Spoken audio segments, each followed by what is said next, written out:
what's the matter? Not winning as easily as you thought? I never said it would be easy. You won't be winning at all. What, clown? Are you feeling angry, humiliated? Is that it? Fool! You don't know what humiliation is! This stuff can't get any funnier, guys. I mean, Battlefield's out here showing off a really good beta for their game, you know, 0 performance issues, really good gameplay, great destruction, and a lot of fun. Millions of people showed up to play the beta for Battlefield 6, and then we have Black Ops 7 trying to reveal as much as they can about their game and completely falling on their face. The Call of Duty hate is completely warranted this year because we have a development company, Activision and Treyarch and Infinity Ward, all making the same mistakes every year, even though the players of these games, you know, me included, have been discussing and shouting fixes for the game, and they continue to ignore these problems. But before we get into that, make sure you drop a fat like on the video. We're on our way to 1,000 subscribers, and I'm gonna be here uploading about all the FPS news that's going on, Call of Duty, Battlefield, and anything else that you guys want to see. You know, just leave a comment and let me know. Instead of Call of Duty coming out and talking about how they're going to fix netcode and connection issues, they also haven't even said anything about whether or not they're going to update their anti-cheat. So they're probably going to launch the game with hackers just running around galore. And instead of telling us as players what they're fixing and what they're changing from the previous game, they have the audacity to throw ads in your face for their Vault Edition and pre-order editions right in the middle of their Gamescom event. So while the entire internet is laughing at your company, you have Battlefield, who you are actively losing to, coming out and swinging out with their beta player numbers and throwing out this huge infographic. I said in my initial Battlefield 6 review that the game had broken records, and I'm confirmed in that prediction because look at this infographic. 420 million matches played, 92 million hours of gameplay, almost 5 billion enemies killed. The numbers go on and on. Almost 31 million friendlies revived. You got the medics running around doing their job, thank God. And we got 5.3 million total road kills, 9.6 helicopters destroyed, 337 million kills with the shotgun, which is an unbelievable number and shows the popularity of that weapon. The amazing destruction physics that we saw during the beta caused $196 billion worth of destruction. Battlefield is trying to kick Call of Duty while it's down. While everyone's pointing their finger and laughing, Battlefield is able to show off these amazing numbers for their beta. If you were a COD player that wanted to try the Battlefield 6 beta, I implore you to come and try the actual game on October 10th, right? We're gonna do the Call of Duty beta right before Battlefield comes out, and then if you're not enjoying the Black Ops 7 beta, come and play the Battlefield 6 release, because it's going to come with so much more than what was offered on the beta. More maps, more weapons, more vehicles. You're going to see the full scope of the game, and honestly, it's the most fun that we've had in a long time. There was a couple of tweets and a couple of posts talking about how some of the Call of Duty devs were just telling people to, you know, let's just have fun. You know, let's just make our games. Let's both release our games and have fun with it, right? Then why don't you listen? Why don't you come through and actually remove some of the stuff that we've been asking? Get rid of SBMM.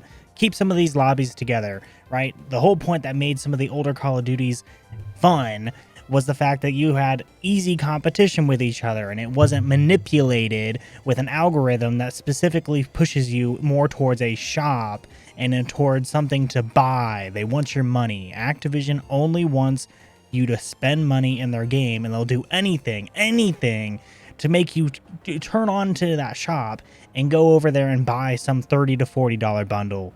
And they can't even wait. They can't even wait to get out a reveal trailer in Gamescom without shoving ads for their pre-order and you know, Super Vault Edition and all the skins that you can receive from those. They want you to see those skins immediately, so then you go, I want some of that too. And so if you don't buy the editions that they're offering, you're going to be inclined to go to the store and buy some skin from there for $30 to $40. It's stupid.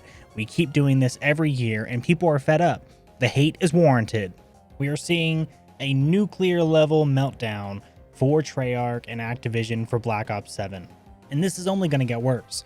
When you have a beta coming out for your game right before the launch of Battlefield 6, which is currently curb stomping you into the dirt, you would almost want to feel bad for them, except for the fact that, again, we've been telling Call of Duty to fix certain things, and yet they continue to ignore us, right? These games are set up and are put into pre-production years in advance.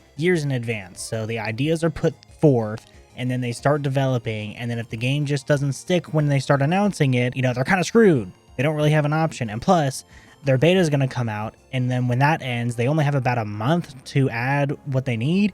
I mean, at least Battlefield is doing their beta 2 months before they're going to release the game. And DICE has already immediately come out and has talked about what they're going to improve from the data from the beta. And I'll probably make that into a separate video later this week. So go ahead and stay tuned and hit the sub button, because we are going to be making videos as much as possible over the Battlefield series and just this whole debacle between Battlefield and Black Ops 7. I mean, come on. Like, the Black Ops 7 beta is going to come out. People are probably going to enjoy it. You know, the world will be grounded in the 2035 setting they're putting. And then all of a sudden, you know, all the people that are going to be buying these vault editions, you're going to see Ghost Reznov and Cyborg Weaver, and you're going to see all these skins that look completely out of place for the setting that they want to do. You know, well, it's the future, so cyborg, people and the robots and all the other stuff is perfectly fine this time, right? Imagine if Black Ops 7 was a proper homage to Black Ops 2, and it's like, you know, oh, well, it is, we have all the weapons from there. No, it's not. It is not a homage to Black Ops 2. You're getting the Frankenstein remolded version of this game, right? They're going to throw in all of the maps from that game, or at least the popular ones. Hijacked, I think Cargo was in there, and then of course you have Raid. But they're going to, you know, splash it with a little bit new paint. They're going to make it Japanese style, right? Who asked for this? You guys sit here and just redo the same stuff over and over again, right? Everyone's upset about this because we've already seen Raid in the last 3 Black Ops games, right? It's the same thing as Nuketown. How bored are we with Nuketown, guys? It's ridiculous. Let's add some icing to this cake, right? So we're going to have a nice 2035 setting for Black Ops 7, and, you know, I think people are kind of excited for us. I think people like the aesthetic of the game, and I'll bring a positive thing in here, right?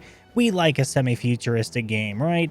Just seeing a little glimpse into the future about what the possible, you know, gadgets and weapons and you know, weapons of mass destruction that we want to see from war. You know, let's see it in this. I would be interested to see the full game in its entirety once we get it, because it's, you know, it's the similar situation as Black Ops 2, right? We're going to have a nice 10-year gap of technology, which would be interesting on the screen if there wasn't one problem. Even for the beta for Black Ops 7 is going to be filled with all of the pre-order skins, and so the entire aesthetic of the 2035 semi-futuristic warfare is going to go completely out the window. And then you have Battlefield, on the other hand, coming out with a proper setting that looks like an actual war. When you look at footage for Battlefield, just like in the background here, it looks like a proper war. It's a battlefield is the entire title. It is what my previous video was talking about, where at least Battlefield is sticking to its roots. Call of Duty looks nothing like a Call to Duty. It is a weird, misshapen piece of crap that people just seem to suck up every year. You gotta buy that Call of Duty. No, you don't. And even if you are buying it for the nice, you know, Black Ops 2 vibes, the 2035 vibes, you're gonna get that for maybe a couple months, maybe 1 month, because of Season 0. Once Season 0 ends and they move into Season 1, they're going to carry over all of the skins from Black Ops 6. So while you get to enjoy your nice aesthetic of the game for about a month, once they integrate the game into Warzone, you're going to see Beavis and Butthead. You're going to see flaming dragons, rainbow unicorns, and anime characters running around, and it's going to completely ruin the entire look of the game. It's what has been driving people out of the Call of Duty series, because all you do whenever you log into the game, you are bombarded by ads and events and stuff that you don't want. You know, here's a charm. You want a charm? Oh, we put it for free in our store. So when you go in there, you see all of the bundles, and then you kind of get that little itch in your brain that you can spend $30 more on Call of Duty. I think that's it. The hate for this game is going to be warranted, right? You are going to see a complete destruction of the Call of Duty name this year. People are fed up. You know, vote with your wallets. If you don't buy the game, it shows Activision that people don't want what they're throwing down, and maybe we'll get some change. See you guys later. Bye.